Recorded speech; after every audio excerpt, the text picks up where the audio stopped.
G'day folks, Rod Moore here from the Optimal Health Academy, and in this episode we're going to talk about what is natural hygiene.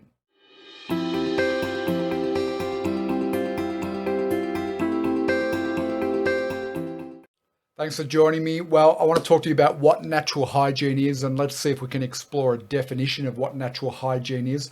It's a practice, I guess, or a philosophy that has been around for thousands of years, yet not many people have heard about it. You've heard about natural health, maybe even nature cure, and different approaches like that. But really, it all stemmed back to natural hygiene, not to be confused with personal hygiene. Natural hygiene is a health philosophy, a way of living close to nature and in health. And I wanted to explore the definition with you a little bit so that you get a bit of an understanding of what natural hygiene is all about. Some of the people who have practiced natural hygiene you will have heard about, but maybe not been aware that that's what they are doing. People like Tony Robbins, for instance, has been a natural hygienist. The book Fit for Life, written by Harvey and Marilyn Diamond, they were natural hygienists as well, and the book was based on natural hygiene. Florence Nightingale, the famous nurse, she practiced natural hygiene, as did Dr. Isaac Jennings, who was one of the founding fathers of what would be considered modern natural hygiene. And then it goes all the way back to Leonardo da Vinci, and further back to the ancient Greeks like Aristotle, Hippocrates, who said, "Let food be thy medicine." So it has a long history, but what actually is natural hygiene? So let's explore that now. So we're going to look at what's natural hygiene, what it is. But before we do that, I just want to stress what it's not, right? It's not a diet, although, diet obviously plays a key part of natural hygiene. It's not wholly and solely a diet. You'll see in the raw vegan movement, they refer to natural hygiene a lot. The 80-10-10 movement and so on. There's a lot of reference made to natural hygiene. It's easy to confuse or to assume that natural hygiene is just a diet. So it's not just a diet, and it's not a weight loss plan as such, although by living in accordance with the principles of natural hygiene, your body will correct itself, and through its own infinite intelligence, it will correct you to your optimal weight. And that process, you won't even need to try and lose weight. It will just do it when you live in accordance with the principles of natural hygiene. Okay, and it's not a cure-all, although the body has, and one of the key ideas or concepts within natural hygiene is the body has the intelligence and the capacity to be able to heal itself, but it's not a cure-all. If you get to a point where your organs have been damaged, or you become so toxic through taking lots of medications and living in the wrong lifestyle, then natural health, it may be too late. But if you adopt it early on and you really adhere to its principles, you can prevent a lot of the lifestyle diseases that we know of today. So it's definitely not a cure-all, but it does recognize the body has its own infinite intelligence for self-healing, right? We just need to get out of its way and stop interfering with it. So really, it's a philosophy of living in harmony with our natural way of being, right? Our natural state. And it's a big topic to really grasp the actual idea behind natural hygiene. Once you do, though, it becomes very simplistic in nature. But let's just look at a couple of definitions. So this is a Wikipedia definition. If you do a search for natural hygiene, this is a fairly high-level, broad, sweeping statement. It's probably not that accurate, but it's a good starting point for us. Wikipedia says that natural hygiene is an offshoot of naturopathy that advocates a philosophy of natural living that was developed in the 19th century, right? It's actually been around for thousands of years in different formats. But an offshoot of naturopathy, naturopaths typically try and treat illness, and they might use herbology, or they might use botanicals, they might use supplements, vitamin supplements and so on. And that's what a lot of naturopaths do. However, that's not what natural hygiene is, because all those things are seen by natural hygienists as being interfering with the body's innate capacity to heal itself. So this definition is not entirely accurate, I don't believe. It goes on to say natural hygienists oppose drugs, fluoridation, immunisation, most medical treatments that endorse fasting, food combining, and raw food or vegetarian diets. Yeah, I think that's fairly accurate. I'd say most people who really embrace natural hygiene are vegan, mostly raw food for sure, and for good reason, which you will explore the ideas behind that in future videos. So I've pulled out some of my old texts. So one of the greatest evangelists, I guess, for natural hygiene was Dr. Herbert Shelton, and this is from his Hygienic System Volume 1. I put my glasses on to read this. In its purest form, natural hygienists wouldn't wear glasses, but because it's modern day, I mean, back in Herbert Shelton's time, right, when he wrote a lot of the founding texts that are still used today, people weren't sitting in front of computer screens 8 hours a day, which is what I do. So I struggle with my eyesight because of the glare of the computer. But in its purest form, natural hygienists wouldn't wear glasses, right? But they probably would never need to either in their purest form. So, excuse me, putting my glasses on, right? So here's what Herbert Shelton had to say. The principles and practices of natural hygiene are founded in the truths of physiology and biology, and are sustained and perfected by all the valuable discoveries which mark the modern development of the biological sciences. It is the function of natural hygiene to respect the laws of life and to defer to the inherent powers of the living organism. To defer to the inherent powers, that's basically what I just said, of the living organism. The inherent powers being the body's own infinite intelligence to be able to correct itself. Hygiene embraces and seeks to embrace the truths in nature and seeks to learn their proper applications to the preservation and restoration of health, right? Thus, it seeks to embody a correct science and art of care of both the well and the sick. It relies, therefore, upon no favourable accident to result from manoeuvring the body with materials and conditions that have no normal relation to life.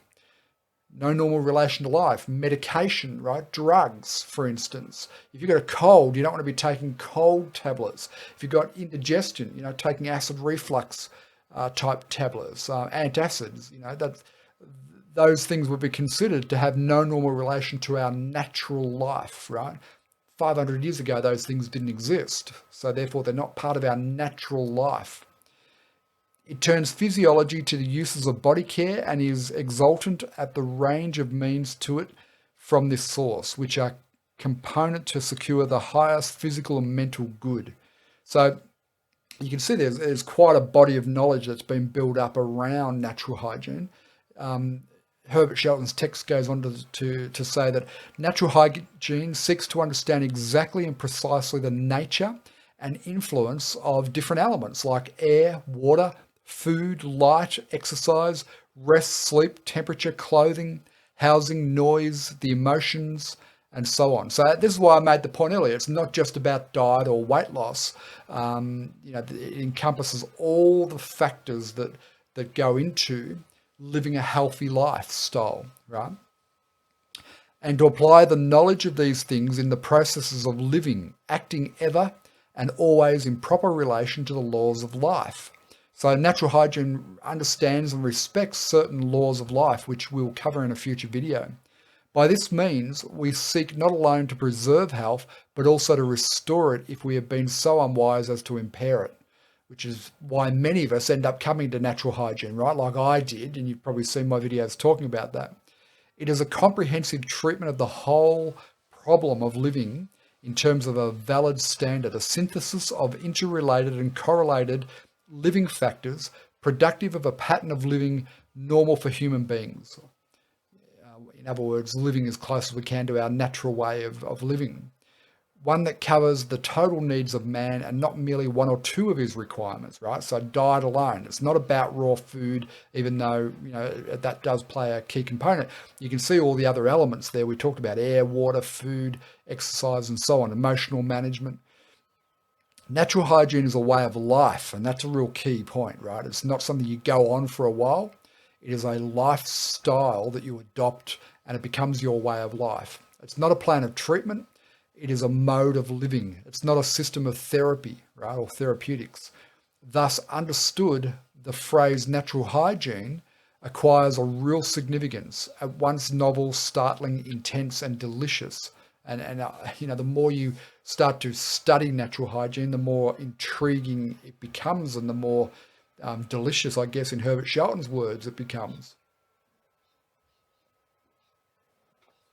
Now, I took this definition from T.C. Fry, who was one of the great leaders in the natural hygiene movement. He came after Herbert Shelton, and in his Living Science manual, which is quite a definitive manual on living according to natural hygiene, he had this to say: "To capture the essence of the science of healthful living, I feel it appropriate to quote from a most notable hygienist, Dr. Keki Sidwah, who was in the UK. He's been a hygienic practitioner in Great Britain for almost 20 years. So this is what Dr. Keki Sidwah had to say. In spite of all the great advances in many branches of science, we are still in a period of prehistory, a dark age, in our thinking about health, disease, and healing. What the world sorely needs is a new concept of health, a different orientation of thoughts, words, and deeds than we have been led to accept for umpteen generations, is now urgently called for. Natural hygiene, a life science, is that branch of biology which investigates the conditions upon which health depends and the means by which it may be sustained in all its virtue and purity, while we have it, and restored when it has been lost or impaired. Before physiology developed, the rules of hygiene were instinctive, traditional, and empirical. Today, these rules are based on the growing knowledge of physiology and biology. If we had perfect knowledge of the laws of life and applied them in a perfect system of hygiene, disease would be impossible and never occur. In this sense, hygiene is the science of intelligent and healthful living. The science of intelligent and healthful living. Natural hygiene refutes the present-day ideas that disease and ill health are inevitable in people's lives, depending on chance and circumstances outside their own control and domain. Natural hygiene is a way of life, a philosophy of living. Health can only be obtained through healthful living. It cannot be bought across the counter at a drugstore, nor can it be found in a physician's office or in a hospital. We contend that healing is a biological process which is continuously going on inside every organism. So there you go, folks. There's a few different interpretations of what natural hygiene is all about. The interesting thing about natural hygiene is that there's no one definitive body of knowledge that sort of is the final statement around natural hygiene. It's been developed over time. In the modern era, Dr. Isaac Jennings, he was a doctor who started treating his patients with sugar pills, right? And he noticed they were getting better at a faster rate than when he treated them with real medicine. And he was one of the founding leaders in the modern era of natural hygiene. And so obviously he developed his own body of work and knowledge around what he was doing in his practice. There were other leaders at the time. In the early 1920s, Dr. John Tilden wrote the book on toxemia, which was an exploration of how we we overload our bodies with toxins and so on. That led to Dr. Herbert Shelton with his vast body of knowledge, and then T.C. Fry, and then others have come from T.C. Fry. Each time that a new leader in the field of natural hygiene emerges, they add their own body of knowledge to it. So there's no one definitive final statement on what natural hygiene is.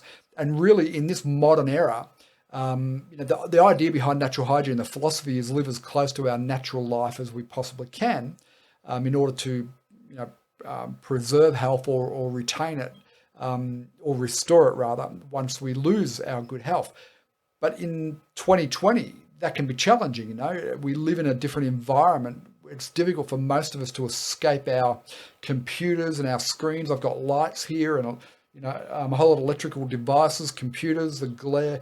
And so we live in a vastly different world from Dr. Herbert Shelton. And it is, I guess, probably appropriate that we start to update our understanding of how to live your life according to natural hygiene, but with real practical applications for the year 2020 and beyond, where our lives are vastly different from what they were in 1920s and 1950s. when Herbert Shelton was at his peak, right? So perhaps we need to explore this topic about what is natural hygiene further and look at what does living natural hygiene mean in 2020 and beyond.